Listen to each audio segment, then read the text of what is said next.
A symbolic step for Britain's banking sector as Lloyds returns to private ownership 9 years after it was bailed out by the UK government, offloading the final stake in the bank, marking the end of one chapter of the 2008 financial crisis. It is significant both from the government's perspective really and really for the taxpayer that we've reached this level.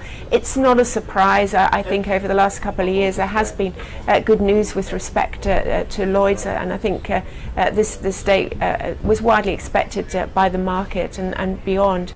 Lloyds ran into trouble after an ill-fated government-brokered takeover of rival HBOS. It was left with $30 billion worth of losses. The government then spent more than $25 billion to keep it afloat. Lloyds says the British taxpayers made more than $100 million in profit from the bailout. That, though, doesn't take into account inflation or the true cost of borrowing during the crisis. Nonetheless, it could be good timing, with the UK economy currently under duress. We can see this in retail sales data that began to take a turn for the worse in December.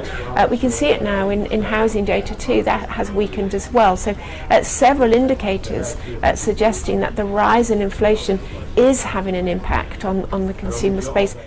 To get back in shape, Lloyds underwent significant change, shedding more than 57,000 jobs and scaling back its lending. Its competitors haven't been as forthcoming.